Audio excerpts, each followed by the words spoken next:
Welcome, everybody, to this week's podcast episode for the Financial Freedom for Physicians podcast. I'm your host, Dr. Christopher Liu. And as you know, we talk about four different types of freedom: time, financial, location, health freedom. And in that light, I'm always interviewing entrepreneurs, people doing things on the cutting edge, sharing those conversations. And so today we have Brian Kelly, and he's calling in from Los Angeles, and he is the automation master. So he's an author, he's a speaker, and he's the creator host of the Mind Body Business Show. So we're going to all talk about three pillars of entrepreneurship, how to saturate the market, and three keys to getting more business. So, Brian, welcome. Thank you, Christopher. How are you doing today? Doing well. Thanks for asking. It's coming towards the end of the year and trying to go out with a bang. So, I love it. yeah. um, tell us more about yourself, how you got started, and we'll go from there. Oh, goodness sakes, that will take forever. No, we'll do the abridged, the short version. Grew up in a very lower middle income class family. Didn't know it until I became a young teenager. As I was a young guy, I didn't realize we didn't have that much money because I enjoyed my childhood thoroughly. Played sports and had no idea anything was wrong. Nothing was wrong. It's just one day I came to my parents and said, I asked them for a ticket to go to see the movie, which was this blockbuster movie that everyone was buzzing about. There was no social media back then, it was all word of mouth, and it was Star Wars. And I'll never forget, my dad looked down at me and said, I'm sorry, son, we can't afford to give you that ticket. And I'm like, that's when it hit me. I'm like, holy smokes, we don't have money. So I made it. That was the beginning of my drive to say, my parents loved us. They did everything for us. I have nothing negative to say about them. I just knew that I didn't want to be in that situation when it was my turn to be the dad looking at their child and saying, I can't afford a couple dollars for you. I mean, that's what it was back then. And so, been driven ever since. And that led me through lots of different journeys to where I am now. And the journey never ends, it continues to change course. And that's what I love about it. It's called life, and it's fun and it's enjoyable. Yeah, that's a very interesting story. We come up with similar backgrounds, upbringing. And what when we're gonna talk about you talk about the three pillars of the successful entrepreneur. Tell us about that. Yeah, I talk about that on my live show, the Mind Body Business Show, and that it's part of the title of the show, The Answer. And that is, I used to, I actually studied for about a decade only successful people, trying to figure out what it is that made them more successful than someone like me. I mean, we're all human. We put our pants on one leg at a time, at least most of us do, unless someone's figured out how to do that two at a time. And so, what I found over this course of time, and I'm talking about mentors of mine that I literally paid for, others that I worked with, uh, people that taught me how to speak effectively on stage, authors, people that aren't even with us anymore, the authors of books, I would learn from them. And what I found were those three pillars were that to a person, each and every individual had these three things in common, and that was mind being mindset. They had a very powerful, positive, and most importantly, flexible mindset. And then body was literally taking care. They took care of themselves physically and nutritionally. I mean, that one was unbelievable. It was really cool to see that. And then business is multifaceted. Basically, these individuals had mastered the necessary skill sets that are required to build, maintain, and grow a business, like sales, marketing, team building, leadership. I mean, it goes on, as you know. And and I always say the good news is you don't have to master all of them. Look, mastering one is like being an expert. How long does that take? What's the average? 10,000 hours? I don't know. The number changes, whoever you talk to. I don't want to spend that amount of time mastering each and every skill set. I don't know about you. But if you just master one of them, then you can leverage the others. And that one is the skill set of leadership. And once you've mastered that, even as you're doing it, you don't have to fully master it completely to start bringing in other individuals who have mastered the other skill sets that you either have yet to or may never because of the time it takes to do it. So that's the three pillars of success in a nutshell. Yeah. And what it's really great to get this conversation starting on that. When it comes to comes to maintaining a positive, productive, and successful mindset, what do you do to sustain this? Oh man, yeah, it's so a lot of people that are not entrepreneurs yet don't understand, and that's there's nothing wrong with it. What we go through every day, the hurdles, the setbacks, the the things, the challenges. That's kind of what drives us. We're kind of weird that way, that we enjoy the challenges, and that's what we do for a living. We solve problems. And knowing that that's always facing us, it's very important to have a very positive mindset and to always strive to keep driving forward. I didn't always have a positive mindset. I learned it. I trained myself. I learned NLP, became certified. I've trained in other areas and listened to other people in their areas. In my interviews that I do, just like you, with highly successful entrepreneurs, I learn a lot of things about starting a routine every morning. So I get up and I pray and I thank God for the fact that I have another day to go out and impact people. And then I've just started reading a new book that it's the title is "What If It All Goes Right?" And I thought, wow, that's powerful. And if you want to start on something that's simple and just start reframing how you think about your day, powerful. Because we're always thinking we're human. Well, it's not. No one's going to answer my email. They're not going to pick up. They're going to buy my product. It's been 3 months since I made a sale. Why would they do it now? We have these negative thoughts. Well, what if it all goes right? And I started implementing that very simple technique, and I saw changes immediately.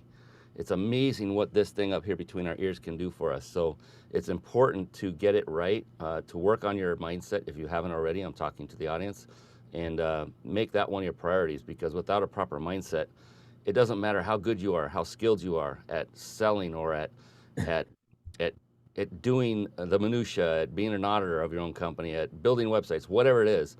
It doesn't matter if you don't have the mindset set correctly. I know this from experience. I'm 58 years old. I've been through it. I've tried it without the mindset. It didn't work. It was difficult. And I learned at a late age, around 47, the importance of it, concentrated on it, and my life has changed for forever since then in a great way. Yeah. Um, yeah, I'm gonna switch gears a little bit because you talk about saturating the market with your message and three keys to getting more business. How do you just expand upon that? Yeah, it's all about getting massive exposure. I like to compare two things. So I do a live video show once a week on average, and I compare that to authoring a book. Both are very good to do. You should all author a book. I'm still in the process of finishing my first one. The thing with a book, one of the reasons we do it is to gain authority status, correct? And the other thing is it gets us additional exposure because it's on bookshelves, maybe on Amazon and the like. The thing with a book is you write it once and you're done. It never changes. If you go through Amazon, you can get a bestseller status by selling it for less than $1 to 20 of your closest friends really quick, and then you're a bestseller forever, whether you sell another copy or not. The point of this is that the content, number one, doesn't change in the book ever because it's a book. And number two, the distribution is nowhere near what you can accomplish with a live video show. And so the content changes every week, just as we're doing right now. This is new content for you, Christopher, and that's good. And then if you do interview style, you're bringing on new talent, new value systems, new ways of figuring out how to get problems solved.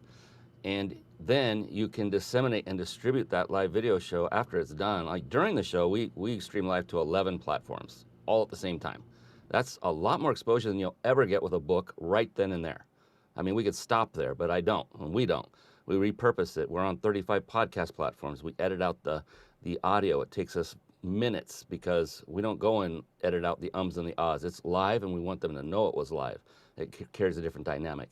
And then we do video shorts. We have tools that we chop up the 1 hour show into 20 different video short posts that we post to all of our social media platforms. Hundreds of posts go out from one show after the show's over. And then we put call to action links there. So carpet bomb marketing, saturate the marketplace with your message. It's about hitting every possible nook and cranny you can with the resources you have. Most of what we do doesn't cost money. It does cost money to have the tools to help make this a more efficient process, so it's not a human with a spreadsheet. But but you do what you can with what you've got, and do all you can with what you got, and then as your business grows, you keep scaling up those efforts, and you get more and more exposure. 10, 20, probably 100 times more powerful than writing a book, in my opinion. But you do need, if you do a live show, you do need to stay consistent. Do it for at least 3 years. There's a lot behind that as well, but it's very, very powerful. And it's a lot easier than writing a book, let me tell you that. Yeah, which sounds like through lives, live streaming. I've heard that, and then also newsletters. And how do you what sort of tools can people start using to get started in having their own video show, and what sort of tools they can use to automate things? Uh, Oh my, that goes deep and wide. So let me think. Let's start with I do a live video or advanced live video masterclass about every month, and it's free, and I don't sell anything on it. It's called peakmasterclass.com. I would recommend folks go there and just register. If you can't make it live, don't worry. We do a replay for 48 hours. If you can't make that, we have an on demand version. We got you covered. It costs nothing, and nothing is for sale. And so I go through all the details of automation, which many people don't realize how key automation is. You're thinking it's a live video show, it's a podcast. What do you need automation for? Just about everything. And because I've done this manually, I did it 10 years ago with a partner. We were doing everything manually, getting the guests, setting up times, agreeing on the questions. There's so much people don't recognize that go on behind the scenes that if you're able to automate that, now you can just show up and be present, be the host. And another resource for automation is I have a club that I've created. It's 100% free, and there's no monthly fee whatsoever. It's reachyourpeakclub.com. Inside of there is the number one automation resource I use. It's called Peak Connector. If you're in the club, it's 97 a month. If it's out of the club, it's 497 a month. It's a free club, your choice. But it is the best of the best. And I'm a software engineer by trade, going back many years. I've been through many CRMs and autoresponders and all those tools, and this one is by far it's the best. And I log into it first thing every morning. It's my hub. It's everything I do is circled around it. So for people looking to automate, that is a great place to start. And if you have already something like Aweber, ActiveCampaign, Infusionsoft, anything like that, you can always migrate your data over to this new tool, which many people have done. And it's been a godsend. I could go on forever about automation, brother. So I'm going to leave it there and let you Yeah. continue on. What are I know what are your favorite streaming platforms to go on and then stream it across all of the social media platforms? It's StreamYard by far. I've gone through several of those as well. Uh, Back when we started live streaming about almost 10 years ago, that's hard. That's unbelievable. That's back when there was Ustream and Livestream. There was no Facebook Live. There was no Periscope was the first actually of the major social media platforms. There was of course no LinkedIn Live. It was those two, and with that there was no like studio software to do scene switching, to change between if you have two people up, one person up, and frames and all the wonderful graphics. I found a guy in the Netherlands by himself who wrote the software to do it. And so, yeah, we did it. And I bought a supercomputer back then. It was incredibly powerful, but it needed to be to run the graphics and everything that was going. And so I've then we graduated to other tools that companies started building. There's OBS. Many people have used OBS. Another one called XSplit. I used that one predominantly for probably over a year, and it would take my computer to its knees because it needed so much processing. StreamYard does everything on their servers. It's web-based. It's in a browser, and it just took all of that worry and fret out of my mind. Now I can stream. I mean, like I said, 11 platforms. I could not do that with XSplit. It would 3 platforms would bring my computer, which in its day was a supercomputer for a PC. It would bring it to its knees. So StreamYard it's simple to use. They're always improving it. I was just on their town hall. They do it every Sunday, and they announced a few things they're enhancing. It's just always been improving. And the one thing that's really impressive about them, I'm a software guy, like I said, is they make sure they test it. They test the heck out of it before they release it. And I've seen so many other software companies that would just, oh, we're just going to release it, and they don't say it out loud, but they're making the consumer base the beta testers. So StreamYard, they don't play those games. They make sure it's working, it's tight, it's solid, and then they release it and let everybody know. So StreamYard's my go-to for live video show hosting. It's got studio grade, graphics and everything that you can do with it. It's phenomenal. And in terms of the content, do you do is it more like a Q&A, or is it a webinar or master class or Yeah, it's always Q&A and this is key, Christopher. It's like some people want to do a talking head, What is that? That means one person, them, on the show, just talking about. We all have lots to give, and every one of us could do that full time, and there's nothing wrong with it, except for the fact that it's not as engaging when you have two people interacting. So let's say you come on my show, Christopher. I can ask you questions about your business, and then you can answer it. And wait a minute, Christopher didn't have to come on and be a talking head and just talk about his business and barf all over everybody about it. It was now because someone else really asked him about it, and there's a different engagement there. Plus, you as the host are gaining a new forever business relationship or a personal relationship.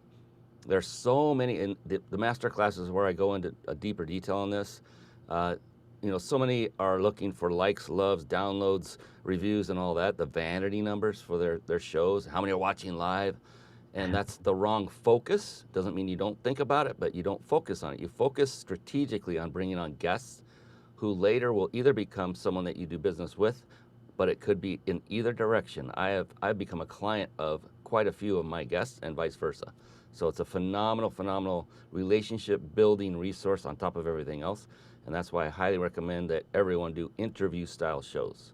Interesting. Yeah, this is very valuable advice. And I know we're coming towards the end of the show. In your opinion, what do you feel is the major difference between entrepreneurs and those who work for someone else? Some of it is they just don't know any different. They don't know what they don't know. Others, when led to the promised land, I've actually done this. I'd grab their arm and say, "Come with me. I want to show you something that I've just learned about." Because I didn't know. I was an entrepreneur out of the gate. I was corporate America for a couple of decades. And I would pull them and say, "Man, I got to show you this other side of the wall. Look how beautiful it is." And they're in the comfort zone. They want to stay where they're at, and that's fine. There's nothing wrong with it. Entrepreneurs are risk takers by default, and not everybody is one, and not everybody should be. It's we were all built differently, and so if you have the risk taking mentality, and I mean with not just taking risk for taking risk's sake, but going out and doing stuff, making decisions that most people would rather not and stay in the comfort zone. Employees, you get a paycheck and you know when it's coming and you know how much it's going to be. Entrepreneurs, you have no freaking clue unless you know that you've already made sales, but you don't know when that next sale is going to come and the next bump is going to come. It's a lot of different things in it. So entrepreneurs are just a lot more risk taking and more problem solving and in it to figure out how to navigate everything by themselves rather than just go work for someone else and have the business take care of all of that so you can have a steady income. And again, nothing wrong with being an employee whatsoever. Been there, done that. Yeah. And this is all valuable advice for all the audience and listeners out there. Brian's resources will be in the links and show notes. So tell us how people can follow you, find you, visit your website, and contact you. Just come watch the mindbodybusinessshow.com because you can register and receive automated notifications when we go live. We don't sell anything through the link. I'm very careful about not selling on everything I do. In fact, I sell rarely on anything. So the mindbodybusinessshow.com. Again, peakmasterclass.com if you're interested in the advanced live video masterclass. And then Facebook, I'm there, Brian Carl Kelly. LinkedIn, the same, Brian Carl Kelly. And if you go to research me, because of all the things I've implemented based on what we just talked about, if you go to research me, you cannot not find me. I'm everywhere. So, and I'm not saying that to boast or brag. I'm just saying that the carpet bomb marketing approach does work, and it'll help anyone who's looking to get exposure. So that if Christopher has a pain point if you solve a pain point that someone has, but they don't know you yet, what are they going to do? They're going to go research you. And when they start seeing you everywhere, they're going to go, their resistance goes down, their hesitation goes down. They come back and say, "Christopher, let's do business. Where do I sign?" Yeah. Yeah. Fantastic conversation. Really a lot of nuggets of wisdom. Brian, thanks so much for coming onto this show, and we look forward to hearing about your future success. Thank you so much. Good doctor.